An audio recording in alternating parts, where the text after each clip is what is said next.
Welcome to the Faroe Islands in the wintertime. This is the first time I've ever been here in the wintertime, and as you might expect, it's kind of cold and kind of snowy, but it's very, very beautiful.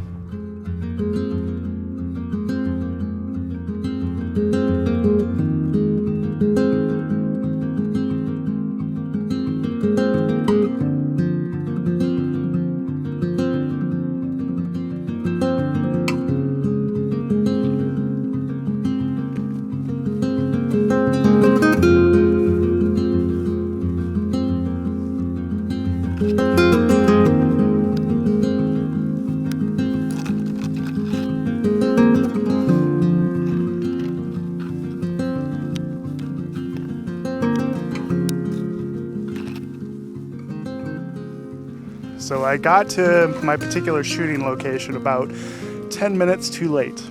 I'm actually here to photograph this wall of snow back behind me. There's actually this fjord with an island.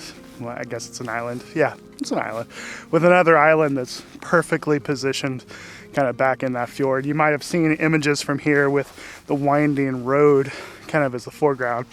I feel like that's a little too cliche, so I was trying to find a composition utilizing that, but this wall of snow got here about the same time I did, and by the time I got, my camera set up, it's no longer a shot. So what I'm doing is let me show you what I'm doing.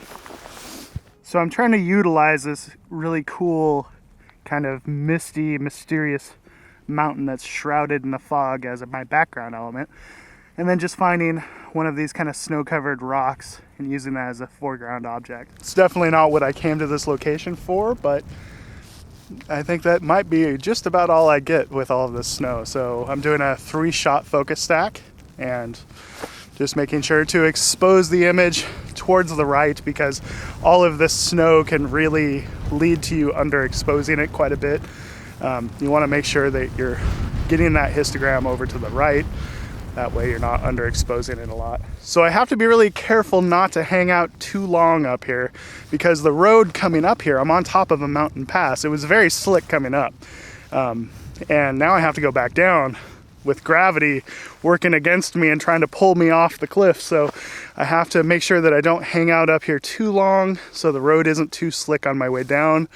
But at the same time, I'm hoping that things will pass and we'll start to get some visibility in the background. So it's it's a dangerous game. I wish I had my pickup right now. I'd feel a lot more comfortable about going down the mountain pass in my pickup, but alas, I have a little tiny rental car. So we'll see what happens. Feels like the snow is kind of passing, and hopefully we'll get some visibility back here in the background. If not, if it continues to snow, I'm gonna have to head back down, call it a day, unfortunately, because the days are quite short.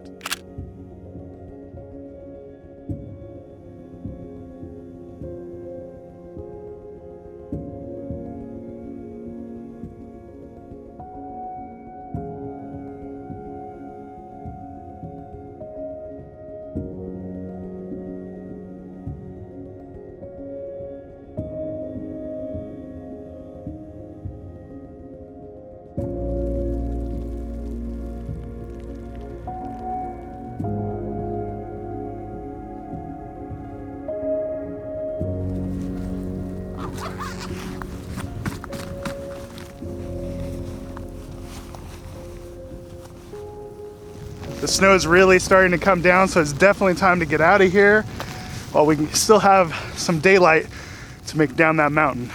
So by the time I get out of here, it's going to be dark, because it's getting dark at about 3:30 or so this time of day, or this time of year. So it's time to get out of here, call it a day. We'll see what tomorrow brings.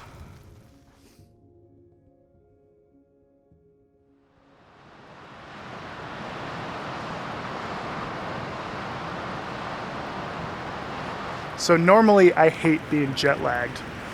Tonight it paid off though. We have empty skies, a little bit of Aurora, and I'm wide awake. So I headed out quite a ways from where I was staying actually, and we're at a place called Gaza de Lure. Gaza de Lure.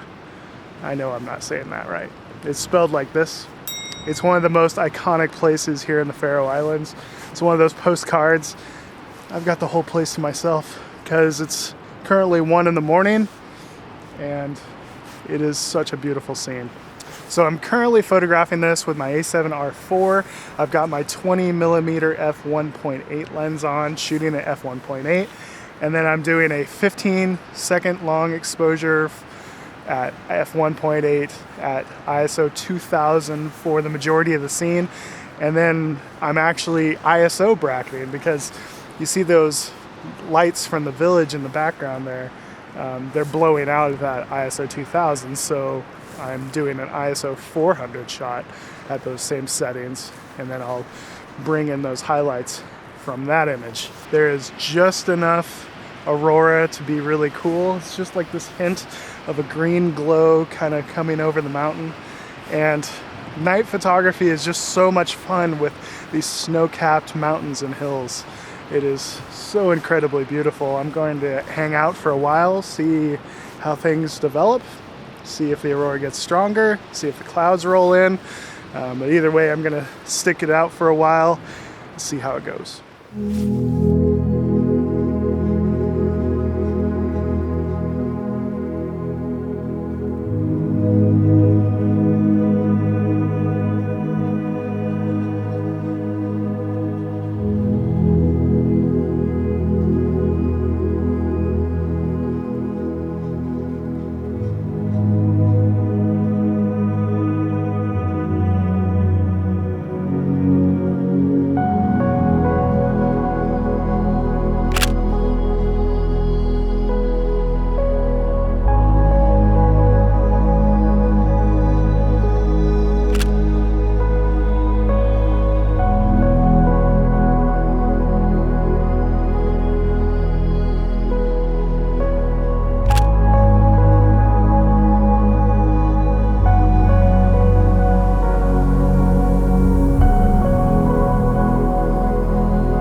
So today, or tonight, or whatever it is, I've returned to the scene of the crime from yesterday's shoot, and we have beautiful conditions today. We have nice visibility so we can still see that island, but we have all of these moody storm clouds that have rolled in. We still have a nice layer of snow, which is predicted to melt tomorrow, so I really wanted to make the most of the snow while it's still here.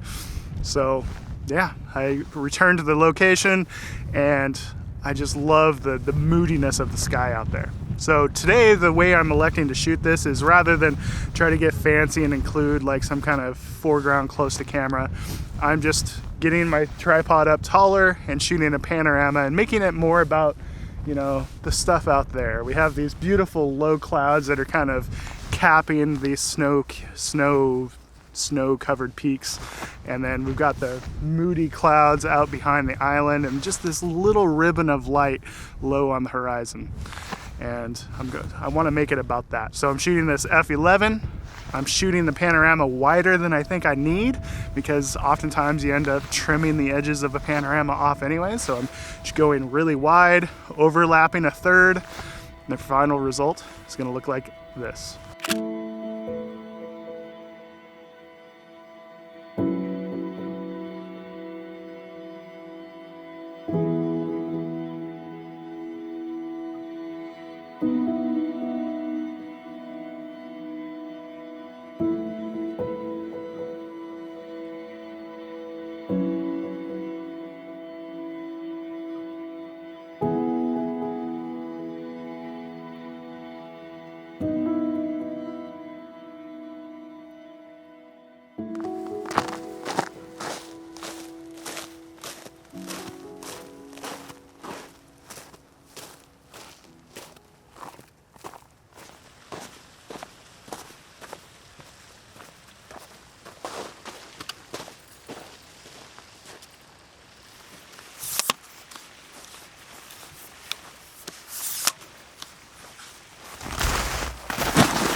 So it's a different day and completely different conditions.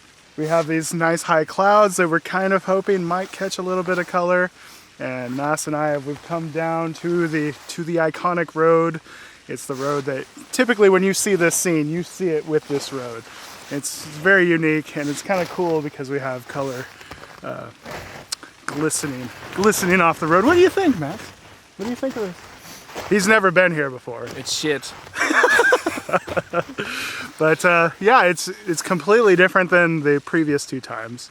I don't know if these clouds are going to catch color, but it was worth a chance because anytime, and you guys probably know this, but anytime that you have high clouds typically catch color, low clouds typically block color and block light. So it's a chance, you know.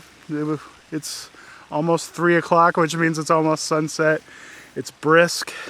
But one of the things I do like about this scene right now that is different than times I've seen it in the past is the fact that there's like this bank of clean snow just on the other side of this fence right in front of the road. And that is pretty cool. So we're gonna hang out, see what happens. He's making a weird composition. It's not the right composition. Whatever. He's 10 feet to the right. Look at this. Okay, look at this. If this tripod setup doesn't just scream amateur, I don't know what does. Like, what was your thought process for this amazing tripod setup? Not to reach the center column. But you want to use that center column, bro. We'll see what happens. I don't know. It's worth a try. And luckily this road was not super slick like it looks like it is. It looks like it's a sheet of black ice, but we're able to make it down. We'll see if we can make it back up. It seems a little bit as if like the high clouds is actually moving into the scene, which is not good because they can't really catch fire. Mm-hmm. But maybe some new ones form. But yeah, the only issue right now is that we went out the door so fast that I have like my regular shoes on, which has like absolutely zero insulation, and I don't even have woolen socks on. So yeah, my feet is just like completely freezing off. Yeah. So I put on all the good stuff, so at least don't lose my heat that way. We have completely clear skies, which is a first. You know, all of this entire week we've had very heavy cloud cover. We just got done with the first of 2 workshops. We had some really good light there a couple times. We got really lucky, didn't get really rained on. Snow is stuck around the entire week. It was a really good week. Got some good photos. Got some nice moody photos. Yeah. But I kind of feel sorry for the participants right now because this is probably the best sunset we have had so far. Yeah, it's definitely the most direct light we've had because, you know, no clouds in the sky. You're going to get that direct light. So we'll see what happens. It's the days between our 2 groups, so we might as well get out and shoot a little bit, even if this is the 4th time I've been up this hill. Last night I brought a couple of the participants up here. We shot a sunset and got a little bit of color. Here's that image. That was pretty cool. We'll see how this looks. Yeah.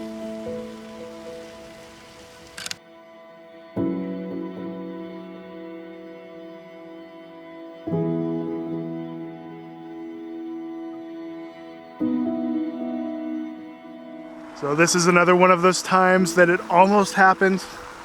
You know, the high clouds just kind of dissipated right there at the end like they sometimes do, but it's still beautiful and it's such a cool place to spend an evening. I'm sure that we will have another opportunity over the next week or so to come exactly here and shoot this again. But I guess the moral of this particular story, the moral of this video, is that sometimes you got to return to a place over and over, and you end up getting completely different images every time you go.